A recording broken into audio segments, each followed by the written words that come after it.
Hello everybody, welcome back to my channel. It's a brand new year. It's January 1st, 2020. I hope everyone enjoyed their New Year's Eve. They got all their celebrations out. I didn't really go out. I just stayed in my apartment with my puppies. I just didn't really feel like celebrating, but that's fine. If you hear click clacks, of course, it's my puppies.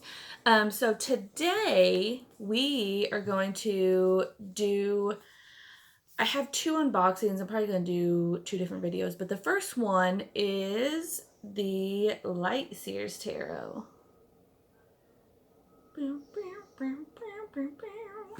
So I got this like last week, and I've been seeing a lot of people who bought it recently, who really like it, who really like the imagery, so we're going to check it out. I did take the plastic off and everything like that because it takes me forever because, I have issues. So inside the box, there's a little saying, and it says, "And into the gray we follow, like 1,000 flickering stars, and there in a sunlit hollow we lose and find what is ours. Dear light and shadow seer, may this deck help you to find what is yours." I love that. I actually, when I first opened it and I saw it, it actually choked me up a little bit because, as you all know, I've been going through a really difficult time here lately, and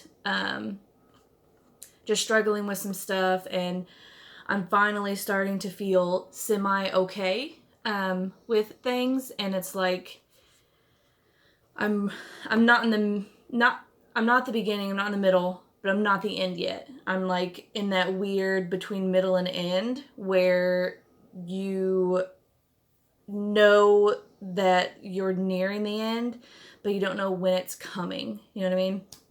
So this really resonated with me. So first, let's get into it. So open it up, and then you have your little guidebook.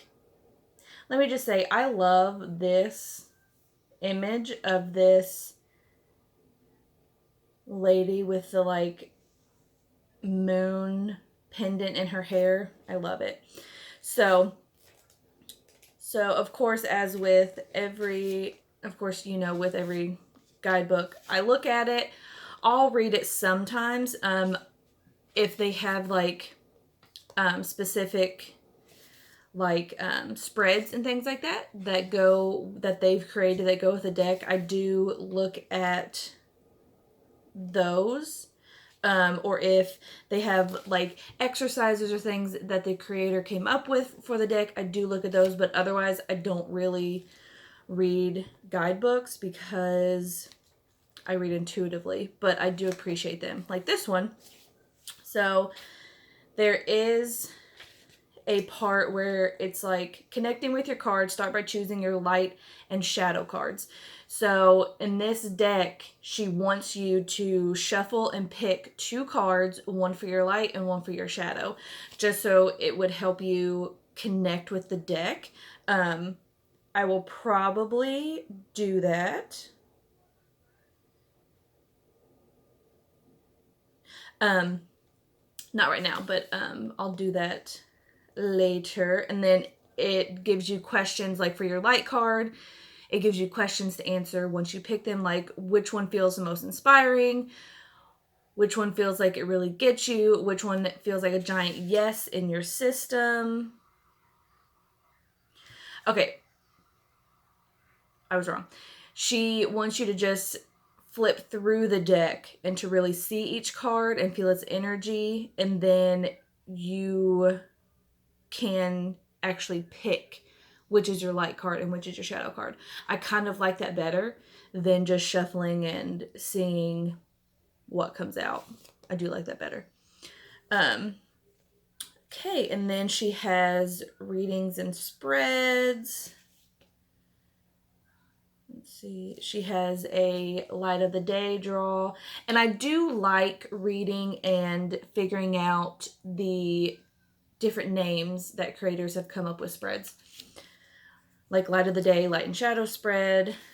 Then she has Light Worker Illumination spread and Calling in Love spread. Those are interesting. And then Soul Joy spread. And then she goes into the cards. Now, each card has, it looks like two different pages. And it has a tiny picture up at the top. And then it gives you light seer meanings and shadow seer meanings. So I'm guessing, you know, right side up and reversed. And then she just gives you a little breakdown. And then each card actually has like a little mantra at the end. And for the Fool, it is, I am ready for this adventure down my soul path. So after she talks about each card, she gives a little mantra with each one. I do like that. That's cute. Like with the Sun, it says, I am whole, I am more than enough, I shine like the sun when I am happy. So I do like that. That's cute. And then she goes through each card. And then that's it. But it is a pretty thick little guidebook. Okay, now let's get into the cards. I do really like the backing on these cards. Now, I know that some people have talked about, because I did buy the mass-produced deck, that there is some cards that are different sizes, and I did find that mine does have that. If you, let me see if you can, if you notice, let's see, that little shadow part right there, yeah, those cards are taller. So every card after that is taller than the ones in front of it. So, I mean, like, that doesn't really bother me. I don't really pay attention that much when I'm, like, shuffling and things like that if my cards all line up. So for me, it doesn't really bother me, but I know for other people, it has really been a problem. But, like I said, for me, it doesn't bother me. So this is the... Ooh, that my ring light is horrible. There it is. There's the backing. I really like it. So I did do a quick little flip through of the major arcana just to see. And I will say these are, oh, also before I forget, because this deck was created by Chris Ann. Let's see, yeah. Chris Ann. I'm trying to see if there was anyone else. But yeah, Chris Ann. So here we have the Fool. I love how it almost has like, it's almost like a crystal grid on, in the, don't know if that's, you know, water or what have you, but she is holding a crystal in her hand, and that almost makes me think that it's like a crystal grid type of situation. Magician. I do like this Magician because he has the symbols for the elements, but it's not like a traditional where he has the actual items themselves. It's literally like he's like manifesting basically from pure energy what he needs. And I really, really like that. So I'm not going to show all of them. Okay, I will. So I've talked before about the Empress card and how most depictions of the Empress card show her as being pregnant. I don't always connect with the Empress card being pregnant. That's just me. But in this one, again, she is very much pregnant with the world, it looks like. And then she has like tree branches in her hair and like as like a bracelet. Then she has like water and fish coming off of her back. Like it's very, then there's the moon. Like I do like the different elements. She's very pregnant. Let's see, which other ones? Oh, I did really like strength. As you know, most strength cards are depicted as a person, you know, like beside a lion or, you know, like taming a lion, what have you. But in this one, she's actually, part of her is the lion, and there's actually a little lamb. So I have always viewed the strength card as like not actual physical strength, but as like mental, emotional, spiritual strength. And this card to me really depicts what I've always thought that the strength card represented to me. So I really like that one. Let's see.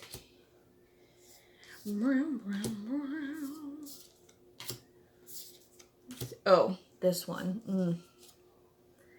Death or rebirth. I love that.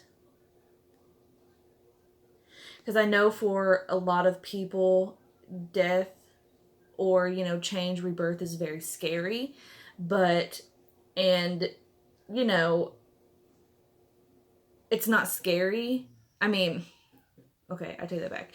It is not so much scary as like unsettling, or I just get like nervous, mainly because of the unknowns attached to change and things like that, right? And this is, even though it's like a cloaked figure, it can be very ominous. Inside of the cloak, it's like this beautiful forest, like it's very welcoming to me, but that's just because I love me some forest and, you know, all that good jazz. But let's see. Ooh, I do like this one. The Tower. This is a very unique depiction of the tower. There's butterflies. They're almost like disintegrating because of the lightning. And then there's a squirrel. I love squirrels. Okay, I love them. There's a squirrel just like doesn't know what's happening, doesn't know what's going on. And I really like it. Okay, we all know the moon is my card. It's my jam. I love this moon card. Moon card is, you know, all about depth. It's shadow. It's reaching into places where you wouldn't normally reach or you don't want to reach, right? And this card is she is falling into the depths of the water, which could be, you know, interpreted in any manner of ways, right? Like she's sinking into her shadow self, she's sinking into, you know, her ego, whatever you want to view it as, that's what she's like sinking into. And hopefully, you know, she finds what she needs and she can get back to the top. Let's see. Okay, so now we're in the minor arcana. I love this artwork. I love this artwork. I talk about to me, the aces of all the minor arcana are like the seeds, right? They're the start, the beginning of any journey, any thought, anything really is a seed. And that flame like in her head, yes please. Love it. Four of Wands. This is, you know, a very traditional-esque, you know, but you still have the four wands holding up, you know, like a little tent. It's clearly a celebration. Let's see. Ooh, I do like, this is one of my lesser liked cards in the deck, is the Eight of Wands, because I always have mixed feelings about it. I always get a blocked feeling from it. I always get a stagnant feeling from it. And most people I talk to always say it's very like moving forward. It's very, you know, like trajectory. That, you know, like it's propelling you forward. I don't get that, like, at all. Even with this, it's very a blocked, stagnant feeling. So let's go. Okay, Queen of Wands. I used to be her. She used to be my card. Love her. Okay, so now we're in the Cups. Oh, this card's beautiful. Look at that. Three of Cups.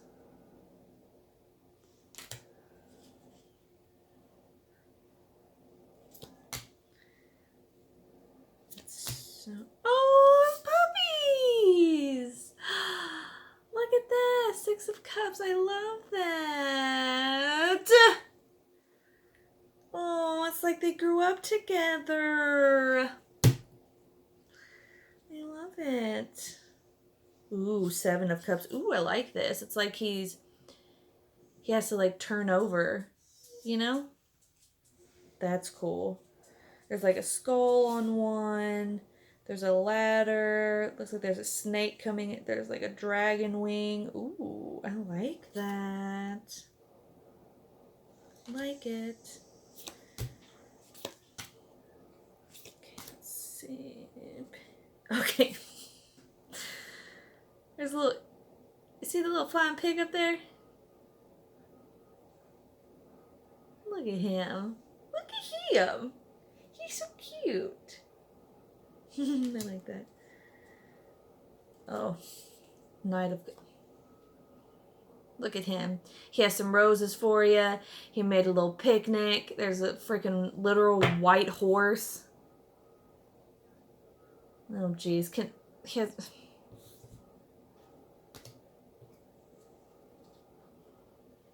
Queen of Cups. This was actually my mom's card. We actually found her card before, like, a year before she passed. A year or two. That was her card. Ooh. I like how... So this is the sword. There's no swords. Two of Swords is this one. I really like this. It's all... Here's the Three of Swords. I really, really like this. It's like strings.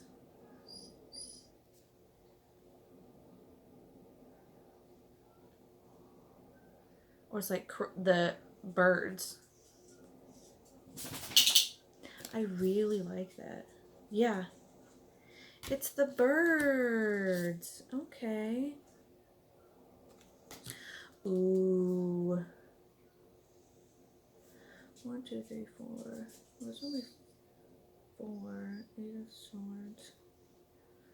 Look at that. I really like this sword suit in this one. Yes. Ooh. Queen of Swords, y'all. Look how cool she is. She has a literal sword. Oh, she's so badass. She's wearing like a leather jacket, some skinny jeans, some lace-up sandals, has a freaking sword. Ooh, then look at this hottie with a body. King of Swords. Okay, then we're into the Pentacles. Like that. I've never really connected that well with the coined or pentacle suit. I just haven't. And we all have our suits that we connect with more. Ooh, Queen of Pentacles, she's a bomb-ass bitch. Look at her.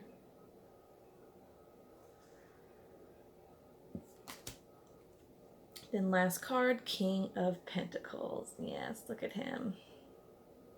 All right, so that was the Light Seers Tarot. Like I said, really like the artwork. I'm really looking forward to working with this deck. I'm doing today as well. I'll probably use this deck as I'm doing my year ahead spread. So this deck and probably the other one I'm going to unbox will be what I use. But we'll see. I'll post pictures on my Insta and things like that so you all can see. All right, well, thank you so much for stopping by. Blessings and growth, and I will see you later.